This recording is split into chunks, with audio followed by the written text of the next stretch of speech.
Olá, bem-vindos ao canal. Estamos fazendo a série Grandes Civilizações no Egito.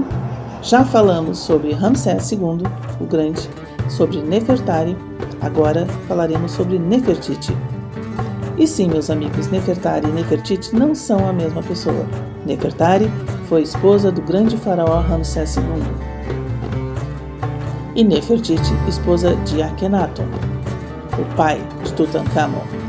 Em 6 de dezembro de 1912, uma equipe arqueológica da Sociedade Oriental Alemã encontrou o famoso busto da rainha Nefertiti, localizado na oficina do escultor Thutmose, na cidade de Amarna, no Egito. O busto tem 50 centímetros de altura e é considerado uma obra inacabada. A prova está no olho esquerdo da escultura, que não tem a córnea incrustada. Esta peça é uma das mais copiadas do Egito Antigo e faz parte da coleção de Nieuws Museum de Berlim. E poucas vezes na história da humanidade a pessoa mais poderosa do mundo foi uma mulher. No Egito, no entanto, uma bela rainha liderou o maior império do século XIV a.C.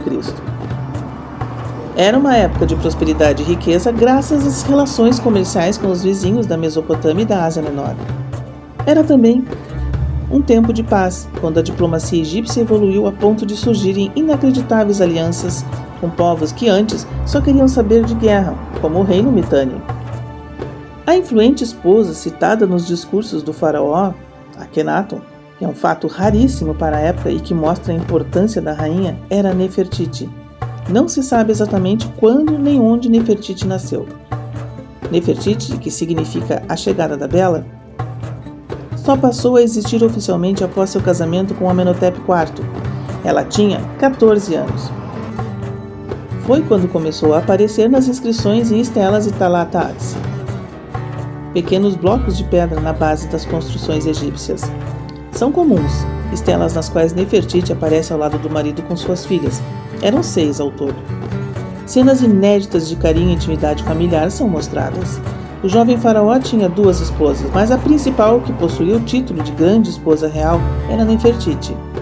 Ao longo do tempo, sua influência só foi aumentando.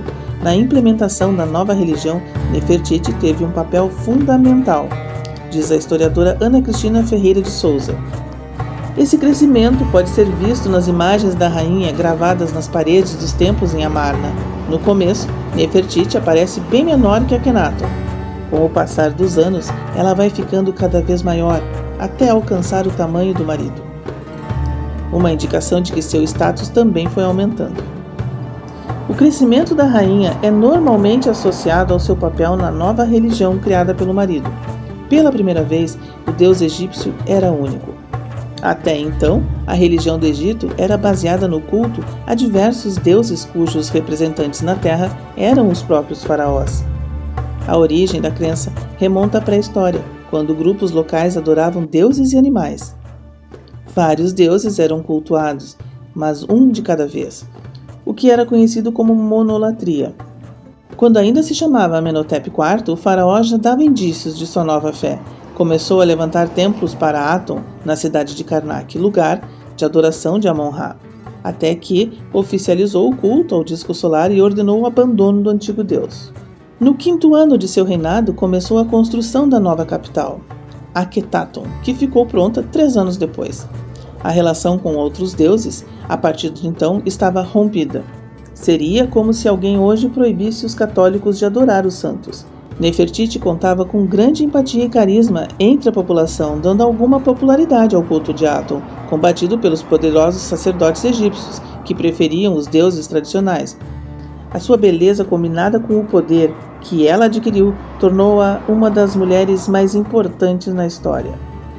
As outras rainhas foram simplesmente rainhas. Nefertiti não.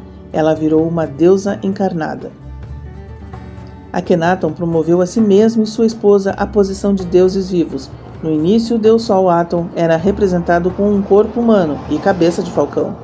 Com o passar do tempo, essa representação foi substituída por imagens da família real, que estava sempre recebendo sagradas emanações do disco solar.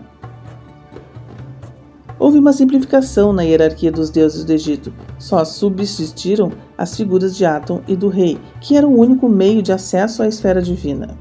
Os cultos passaram a ser direcionados à família real, pois só ela conhecia e podia cultuar os deuses, ou no caso, o deus. Nessa nova liturgia, Nefertiti encarnava todas as divindades femininas que os egípcios estavam acostumados a cultuar. Tudo isso, porém, também teve uma motivação política. O poder do Egito, um reino em que religião e política se misturavam, antes era concentrado nas mãos dos sacerdotes de Amon. Na nova religião, passou a ser exclusivo do casal real. Desde o início, as mudanças atraíram oposições dos poderosos sacerdotes. Quem foi esperto e mudou de religião teve seu emprego garantido.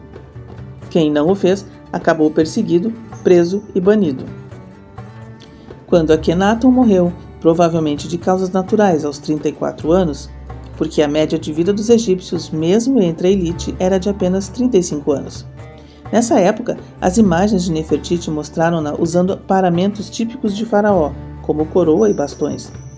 Para a maioria dos especialistas, o fato sugere que ela teria assumido o trono do Egito, primeiro ao lado do marido e depois da morte de Akhenaton como sua sucessora. Gravações em pedras encontradas em escavações no século XIX em Amarna mostram que, após a morte de Akhenaton, o Egito foi governado por um ou uma faraó de nome Nefer-Neferuaton, que seria, na verdade, Nefertiti.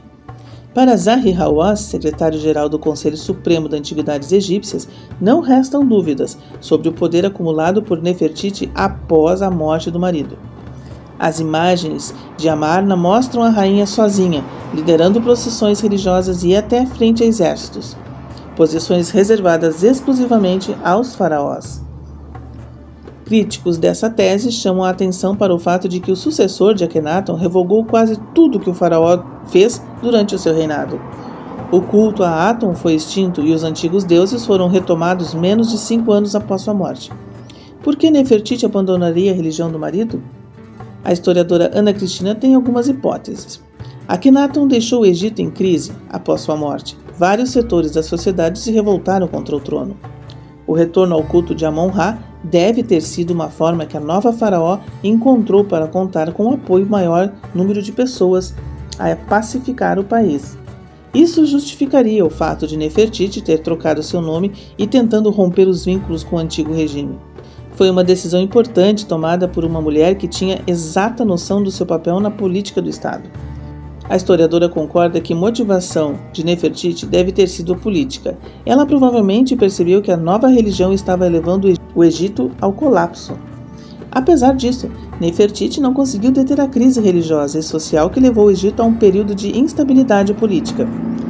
Depois de apenas 3 anos de poder, ela teria morrido em situação nunca esclarecida.